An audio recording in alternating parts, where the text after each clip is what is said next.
Welcome back everyone, Bakuzilla here, and today we will be taking a look at the NECA Crimson Typhoon. Starting off with the paint, I must say NECA did a really good job here. All the lines, just everything looks really good. It is kind of, in some places, iffy at the head. There is some paint sloppage just like around the little light in the eye. And just around the body, not all the lines are perfect. I mean, they do look really good, but they kind of, I don't know how to say it, like they kind of look like they're rubbed off. And I did not, this was out of the package. It looked like it was kind of, like it didn't rub off itself, not enough paint was applied.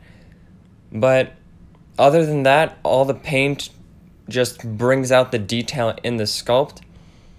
And speaking about the sculpt, it is a super nice sculpt, very movie accurate.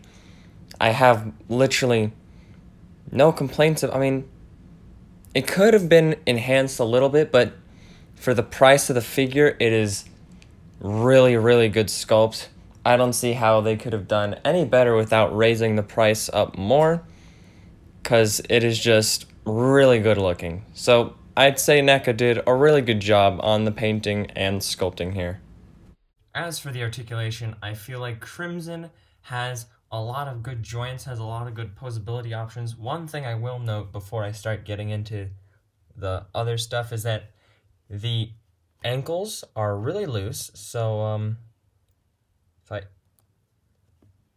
he just likes to not just the ankle, but like all the leg joints in general are just really loose.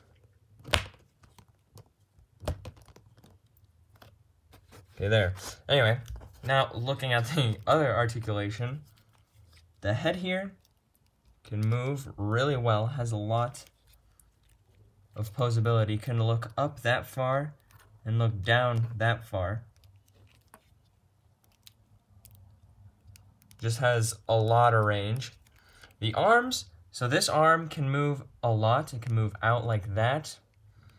It can move a full 360. Has a hinge here for the hand. Move like this too, so you can like wave. This arm, on the other hand, doesn't move out whatsoever. It just moves front, slightly forward, slightly back, and it has the same hinges here and here. The other arm has 360 range. It's just that the shoulder pad gets in the way, but it's fine. There's a hinge here, the elbow, and then you get a ball joint, I'm pretty sure. Yeah, a ball joint for the claw hand here.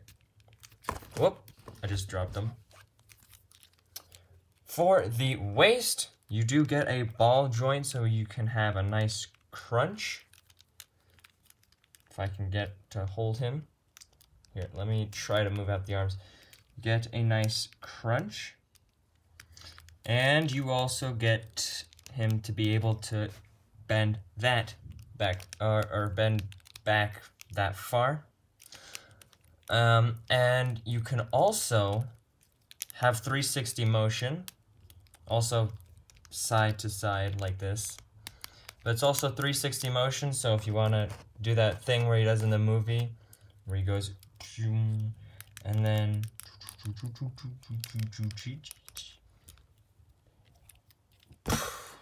you can.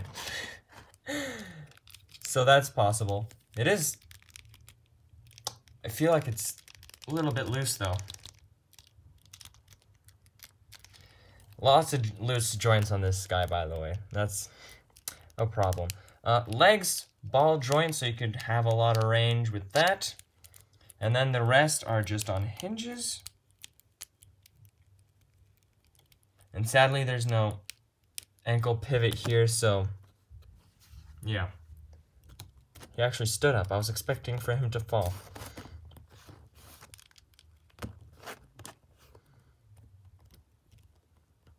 But yeah, that's about it for the articulation. As for accessories, this guy has none.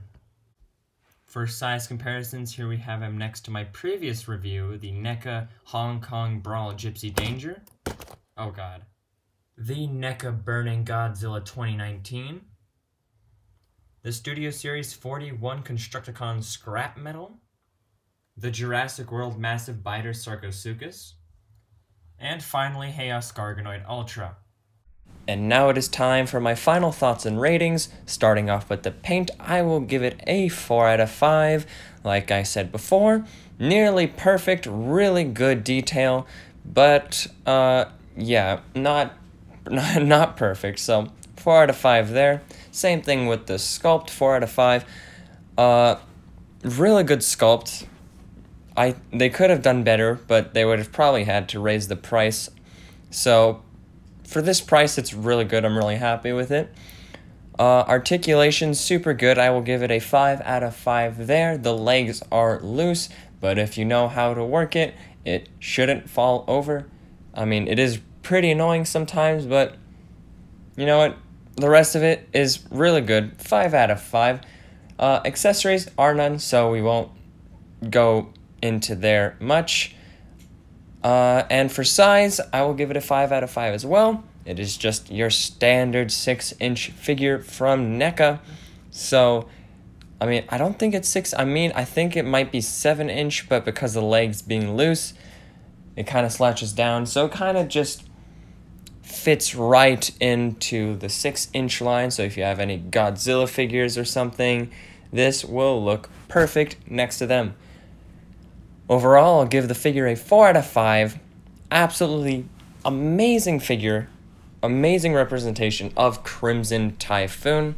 If you are a Pacific Rim fan, definitely pick this up. If you like Crimson Typhoon, definitely pick this up. Just a really good figure overall.